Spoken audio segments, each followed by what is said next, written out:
So this is Suzie's farm. Oh, hi. This is Suzie's farm. My father-in-law started the farm that we have right around here, which is called Sun-Grown Organic Distributors. He started that in 1984. And my husband Robin's been working there since he was 17 in 1984. And then we decided to start Suzie's farm in '04, and at the time Suzie's farm was mostly just doing edible flowers and herbs. Sun-Grown specializes mostly in microgreens and sprouts and wheatgrass. It started as a sprout and wheatgrass company and then started to do microgreens in about '98. So as the microgreen business has dropped with the economy, we started to recognize, well, we always wanted to grow real food because everyone would say, oh, you're farmers, how cool, what do you grow? And we're like, oh, we grow sprouts. They're like, it's not really real food. So we always wanted to grow real food, and we had always had a garden at home. And so nothing like... And you live in North Park. We live in North Park. Yeah. We live over on 29th Street by Ray's Liquor.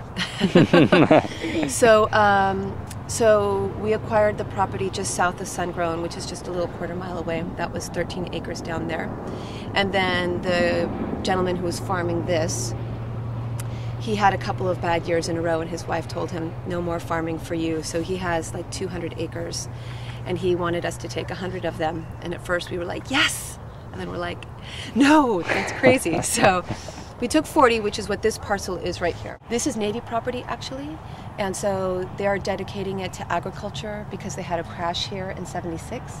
So they never wanted it to be developed because they were afraid that they might have another crash, since that is a helicopter training site. So it's nice that they have decided that it will always be certified organic agriculture. Not just agriculture, but certified organic also. So what we have here is different tracks that we plant. And the first track that we planted was in July. That's when we acquired this property. And Sun-Grown is owned by you guys? Yes, also. Okay. So they're sister companies. They are their own company. Each is their own company, rather, but they are sister companies. So. And why do you keep them as separate companies instead of just kind of merging them together? For a couple of reasons. One, for brand identity. So, you know, people who want the sprouts and the wheatgrass. I know you're the specialist in wheatgrass. That's very specific, and that's an older business, and that's a business that was started by my father-in-law, and that's just what that is. Well established. That's right. And then Suzie's farm is its own business also. And then just kind of from a business standpoint, like if something happens to one, you still have the other one, and vice versa. If something happens to the other one, you still have the one. So it's kind of like a protection. And it's also, they have different focuses, you know, in so much that, like if you look at the logo of Suzie's farm and kind of what we're trying to do with doing biodynamicism, we're trying to get away from dealing with wholesalers, and we just want to deal directly with our customers, and we want to have personal relationships with our customers, and we want them to come to the field, and we want to custom grow for them, and we want to separate ourselves from like factory farming. And so that's very different than Sun-Grown has the nature of its business, because it's sprouts. There's only so many sprouts that people buy now, so we do have to do more wholesaling. We do have to go more to Los Angeles to have them distribute our sprouts for us, and that's just a different business. It's a different type. It's a different business model. It's a different business expectation. So that's part of it. That makes sense. Yeah. So you're continuing it, but on a smaller scale, or Sun-Grown?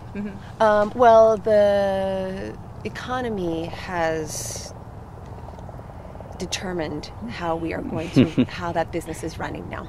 So before, that business alone had like 35 employees and was doing a ton of sprouts and a ton of wheatgrass, and Robin was like the first person to grow microgreens in San Diego County. He started in 1998, and so we had the corner of the market on the microgreens, and you know, it was rah early aughts, you know, and everyone was, fancy restaurants were putting microgreens on everything, and it was just there was money to spend on that.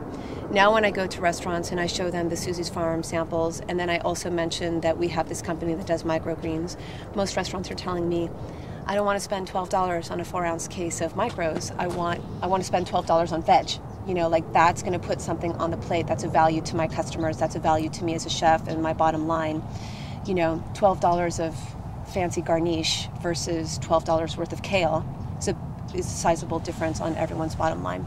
So that's part of like the economy determining the business. And also about 5 years ago, another company in San Diego started to grow microgreens.